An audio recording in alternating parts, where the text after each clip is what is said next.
Hey, we're back here at Fresno Forward. My name is Brock Tatum, and with me today is Mark McAfee from Organic Pastures to give us the lowdown on raw milk. And a Fresno Forward viewer, Solange from Tulare, wanted to sponsor this segment, so we'd like to thank Solange for her support. Can we give a round of applause? Solange. Thank you. Now, Mark, you're the largest producer of raw milk for consumption in the world. Is that right? That's what I've heard. You know, that's right. I mean, we've looked all over the world, and there's nobody producing more raw milk for human consumption, unpasteurized, than Organic Pastures Dairy, 20 miles west of us. 20 miles west of us? Where exactly are we talking about? We're at 7,000 block of South Jameson, just north of Manning, about 20 miles southwest of Fresno, just local. Yeah. Awesome. Now, it wasn't that long ago when the only milk humans consumed was raw organic milk, right? Yeah. But these days, because of the unnatural diet that we feed cows and the hormones that we pump them full of and the process of pasteurization, that we now have these categories of conventional and organic and raw organic milk. Can you kind of tell us the difference between those three? Sure. There's two kinds of raw milk in America. Raw milk intended for human consumption directly. It's very clean. You've got to pass all the tests for pasteurization without pasteurization. So it's a pretty exclusive little, technical specifics there for raw milk. Right. But raw milk for pasteurization can have anything in there. I mean, the allowances are very broad. Pasteurization doesn't clean milk. It just kills dirty milk. Yeah, I've heard that big dairy industry lobbied the federal government to actually get pasteurization, passed and to be a standard because there's so much blood and feces and pus that gets into the milk. They just want it boiled out. Right? If you've got 50 dairies all putting their milk in one milk tank, and you got 3 or 4 guys doing a really good job, the 47 that aren't, they put it all together. Who cares about the 3 guys that did a good job? It's all got to be pasteurized, and that's the problem. It's a pro-processing step, and the processors make lots of money on processed milk. They don't make a dime on mine because mine doesn't get processed. Okay, so I mean, how is it suitable for human consumption then if it's not processed? Great answer. I mean, great question. Right. In the 1880s, there was an embargo against Jamaica. We couldn't get our rum. So up came all these distilleries in downtown Chicago and Boston and Philadelphia. For rum? For rum. Okay. And the rum distillery would create distiller's grains, waste product, and they would give these to these cows. And the cows were in filthy, that was just unbelievable conditions. Typhoid fever, no flushing toilets. The wastewater and the clean water were the same water. Wow. I mean, it's a filthy. And in a cold morning, and the milker's milking the cows with their hands, he put his feet in the milk. It's disgusting. You can't even imagine. 50% of the people that drank that milk would die. Okay. So filthy milk was a big problem in the late 1800s in the industrial areas in downtown Philadelphia and New York. That is not the story about the Amishmen that had the rolling grasslands out in Pennsylvania that had wonderful milk going to the Mayo Clinic to heal people and help people. So there's been 2 kinds of raw milk in America. One's industrial exploitable, which is filthy milk. You just pasteurize the living heck out of it, right? And then sell it to the masses. And sell it to the masses, which is, if you were to go into your search engine, go look in your search engine there, Google it up or use whatever you're doing, and search most allergenic food in America. Number 1 is pasteurized milk. Yeah, that's what I hear all the time. If people are because you got to remember, it still has all its bacteria in it. They're just dead bacteria now, and pieces of dead bacteria, and that is extremely allergenic to children. Is it true that if you're what's the word for it? Lactose intolerant. Lactose intolerant. Yeah. If you're lactose intolerant, can you drink raw milk? Is that about 95% of the people that think they're lactose intolerant can drink raw milk all day long without a problem? They just never tried it because they're scared of milk, right? Yeah, they've had a bad experience. Oh my gosh, you sit on the toilet all day long. You're not going to go there again, right? But the bottom line is that we've studied this. We've studied multiple different polls across the United States, and Stanford even did a study and found that very few people are truly lactose intolerant. Okay. And most everybody can drink raw milk. And that goes race by race. Doesn't matter if you're black from the Maasai in Kenya or Mongol or wherever you are. Humans in general. Humans in general can drink raw milk. Okay. But humans in general are not the same when they come across pasteurized milk. Now, there's been a lot of stories in the news lately about the FDA raiding raw dairy producers at gunpoint. Yeah.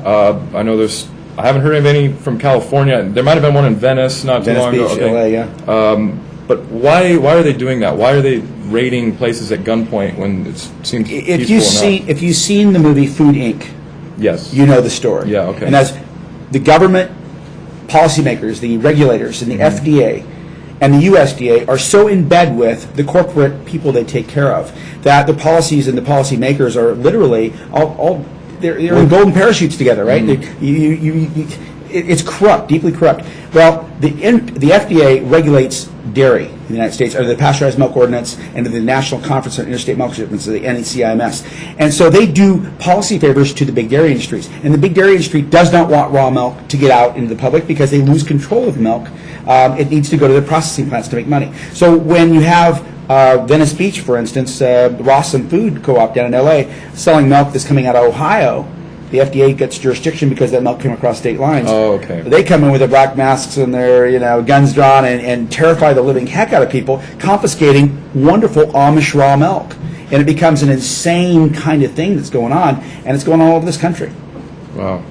Yeah, it's crazy. Now, I've heard of Louis Pasteur, the inventor of the pasteurization process. Yeah. He actually renounced it as a bogus science before he died. He never pasteurized a drop of milk in his life. He used the pasteurization concept for beer and wine to get rid of bacteria so the yeast would actually grow properly. It wasn't even about milk? No. A guy by the name of Strauss brought in pasteurizers called parboilers in 1893 to start parboiling and boiling this really filthy milk from these distillery dairies we're talking about. Right. And what do you know? Overnight, instead of 50% of people died, only 10% of people died because they still had filthy water. Mm-hmm. When they got rid of the cows and the horses in the street and got the water cleaned up, then the rest of the people stopped dying too. So it was about quality, it was about filth more than it was anything else. But Pasteur never pasteurized any milk ever. Well, that's shocking. And he had a big conflict with the guy. It was a big thing about him and his contemporaries at the time about, was it the bug that made you sick or was it the set of conditions that made you sick? If you line up 100 people and you give them a bad bug, only a few get sick because the immune system matters. Your ability to resist it. So it's about the host too. Yeah, because when you start drinking raw milk, doesn't it build up your enzymes in your immune system? Correct. And then, because if you first start off, don't you need to start off a little slow? Some people do, some people don't. Most people just go hog wild because the stuff is absolutely delicious. Right. But raw milk has maybe 120 different kinds, 150 different kinds of bacteria at very, very low levels that recolonize your gut and builds your immune system because 80% of your immune system straight is that bacteria in your gut. Kind of like a probiotic. It Totally. works for It's you. exactly the same concept. Okay. And in America, what do? We scare to death of all bacteria, we Purell and antibiotics, and kill. And actually, we're destroying our own immune systems. And we're in an immune system free fall right now in America because of it.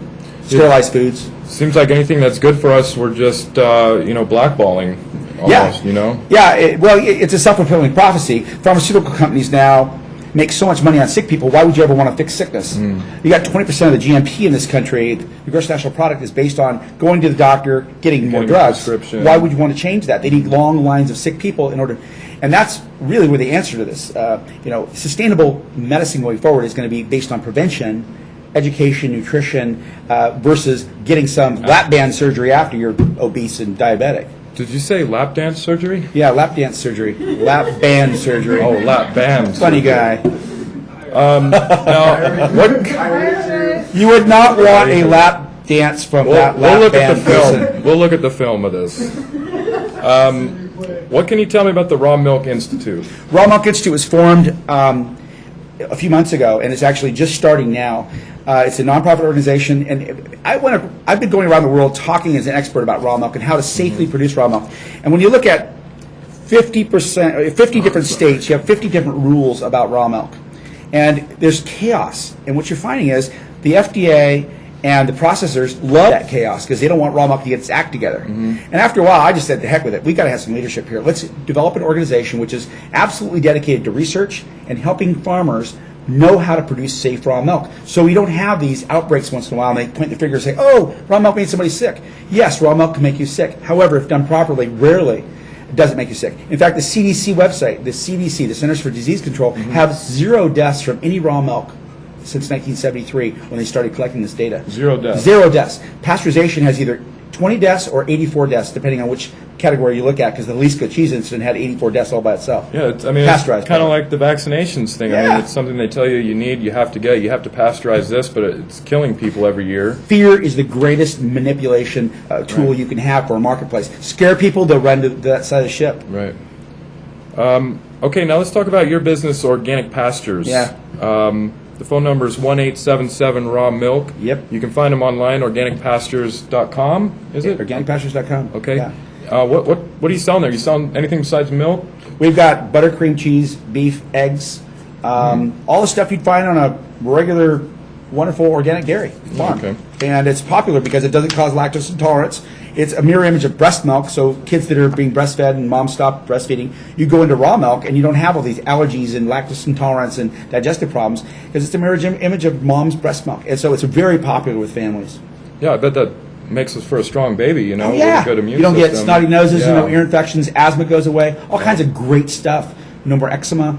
Mother Nature had it right for a long, long time before we started screwing around with it. Just keep it at that. Okay, now what is this pamphlet about here that you brought? This is actually very interesting. It shows breast milk, cow's milk, pasteurized milk, and commercial infant formula. And it shows all the things you don't see on the ingredient list. All these living components like biodiverse probiotics and essential, all these wonderful different things, lymphocytes and neutrophils.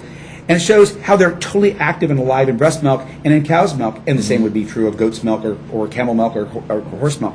But in pasteurized milk, they're done. They're cooked. So, commercial infant formula, they're not there. So these are the things that we're talking about, the beneficial things that we're not on the ingredient list. it sounds like these nutrients and these Immune supporting elements, immune-supporting elements, all right, that were naturally in breast milk and raw milk. I mean, that's why humans went towards this in the first place, right? And now Well, people were starving when you had plenty of grass around you and sunshine, but there was no animal to eat that grass to make into some kind of food you could eat. Because you as a human don't have four stomachs. You have a hard time eating grass and surviving. So you'd have a goat or a horse or a cow or whatever. You would get the milk from that animal, and you could take that cow with you. As long as you had grass and sunshine, then you could eat, and your kids wouldn't starve. So, prior to full stores and Safemarts and Safeways and Bonds and Lucky's having all kinds of food on the shelves all the time, people had to work and search for their food, and they had to hunt for food.